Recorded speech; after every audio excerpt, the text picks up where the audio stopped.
हम जो है बात करेंगे मुख्य बिंदु पर जो आज हमारा सब्जेक्ट है कि economic aspects of caste census, यानी कि जातिगत जनगणना का जो आर्थिक पहलू है उस बिंदु पर बात करेंगे। मेरे प्यारे दलित आदिवासी उद्यमियों, स्टेक होल्डर, यदि ग्लोबलाइजेशन यानी भूमंडलीकरण के दौर में, निजीकरण के दौर में, उदारीकरण के दौर में, बाजारीकरण के दौर में यदि आप यह सोच रहे हैं कि जातिगत जनगणना करने के बाद ओबीसी की संख्या, शेड्यूल कास्ट की संख्या, शेड्यूल ट्राइब की संख्या, माइनॉरिटीज़ की संख्या बढ़ेगा और हमको क्या होगा कि समानता का जो है अवसर मिलेगा कि जहाँ जहाँ जो है यानी कि जिसकी जितनी जनसंख्या भारी उतनी उसकी जो है भागीदारी, तो आपसे बढ़कर मूर्ख और बेवकूफ़ कोई नहीं होगा। इस चीज़ों को इस प्रकार से आप समझ सकते हैं कि जितना बड़ा जो है ज़मीन होगा उसमें जो है भवन ज़मीन से छोटा होगा, जितना बड़ा भवन होगा उसमें दरवाजे जो है भवन से छोटा होगा, जितना बड़ा दरवाज़ा होगा उसमें ताला जो है वह दरवाजे से छोटा होगा, और ताला से जो है जितना बड़ा ताला होगा उसकी चाबी छोटी होगी। तो इस चीज़ों को, लेकिन एक चाबी जो है, इस बातों को ध्यान से समझना है कि एक चाबी जो है ताला को कंट्रोल करता है, दरवाजे को कंट्रोल करता है, बिल्डिंग को कंट्रोल करता है, प्लॉट को कंट्रोल करता है, मात्र एक छोटा चाबी। तो आपकी जनसंख्या ज़्यादा हो जाने से भी कुछ नहीं होगा। चाबी जो है वह उद्योग वाणिज्य व्यापार करने वाले लोगों के हाथ में था, हाथ में है और हाथ में रहेगा। आप गरीब बोलते हैं, कल ही मैंने जो है स्टेटस लगाया था कि दुनिया के मात्र 1% लोग जो है पैसे के वजह से गरीब है या दुखी है। फिर से सुनिए इस चीज़ों को कि दुनिया के मात्र 1% लोग जो है वह क्या है कि पैसे के वजह से दुखी है और गरीब है, मात्र 1%। 99% लोग अगर गरीब और दुखी है तो वह नासमझी के कारण, वह क्या समझ रहा है कि बहुत बड़ा प्लॉट हो गया तो हम कंट्रोल कर लेंगे, बहुत बड़ा बिल्डिंग होगा तो कंट्रोल कर लेंगे, बहुत बड़ा दरवाज़ा होगा तो कंट्रोल कर लेंगे, बहुत बड़ा ताला होगा तो कंट्रोल कर लेंगे। नहीं, ताला कंट्रोल होगा चाबी से, चाबी से फिर दरवाजे खुलेंगे, दरवाजे से आप बिल्डिंग में प्रवेश करेंगे, और बिल्डिंग कहाँ है? प्लॉट पर है। तो वह चाबी बनाना है, और चाबी कहाँ है? वह उद्योग वाणिज्य व्यापार में है।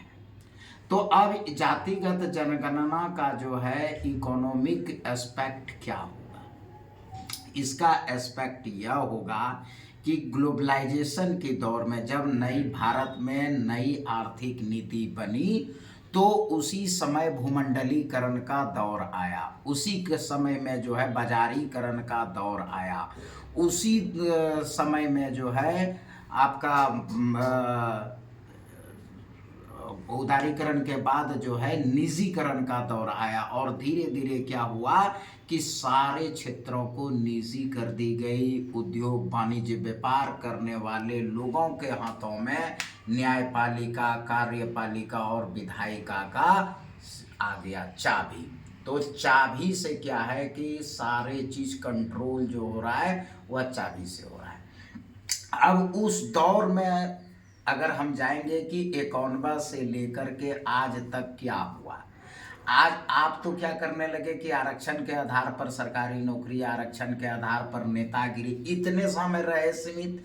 लेकिन नहीं, उन लोगों ने क्या किया कि उद्योग वाणिज्य व्यापार के माध्यम से सारे चीज़ों का कंट्रोलिंग अथॉरिटी जो है अपने हाथ में रखा, चाबी जो है अपने हाथों में रखा।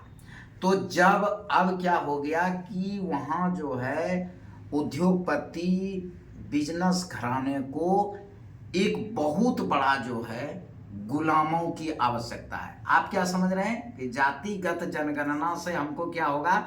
अवसर की समानता मिलेगा? नहीं, सरकार उस पर काम नहीं कर रहा है। भूमंडलीकरण का दौर है। लाभ और हानि के आधार पर हम आपको कितना लाभ दे सकते हैं, आप हमको कितना लाभ दे सकते हैं। वर्तमान सरकार या वर्तमान जो राजनीतिक दल है, जो राजनीति का ताना बाना है, न्यायपालिका है, कार्यपालिका, वो सारे के सारे पूंजीपतियों के इशारे पर घूम रहा है। तो पूंजीपति उसको क्या करता है, लाभान्वित करता है। अब पूंजीपतियों को अभी ह्यूज मात्रा में, मतलब बहुत व्यापक मात्रा में उसको अप्रत्यक्ष गुलाम की जरूरत है, गिग वर्कर की जरूरत है, और सरकार जो है उसी पर काम कर रही है। क्यों? क्योंकि सरकार को या जो है राजनीतिक दलों को पूंजी देता है इलेक्शन लड़ने के लिए, पूंजी दे अपने अनुसार कानून में आगे बढ़ने के लिए वो न्यायपालिका को खरीद लिया है। विधायिका जो है वैसे लोगों को जो है कार्यपालिका में धीरे धीरे शामिल कर रहा है, जो पॉलिसियां जो है उद्योगपतियों और पूंजीपतियों के हित में बनाता है। तो अब होगा क्या जातिगत जनगणना से?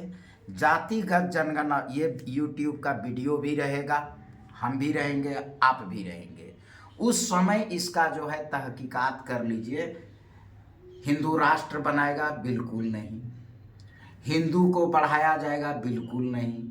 हाँ, ईवीएम हैक करने का आप लोग आरोप लगाते हैं कि ईवीएम हैक करके सरकार बनाता है, तो उसी तरह डाटा बढ़ा करके सामान्य वर्गों की जनसंख्या ज़्यादा बताएगा। ये भी नहीं होगा।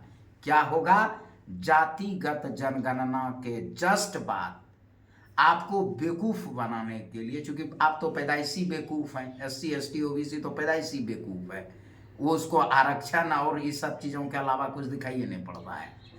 वो क्या करेगा? जाति जनगणना को कंप्लीट करने के जस्ट बाद वह क्या कहेगा कि तुमको हम आरक्षण देंगे। कहाँ आरक्षण देंगे? तो निजी क्षेत्रों में। जो तुम्हारा दलाल, जो आरक्षण वाला दलाल है,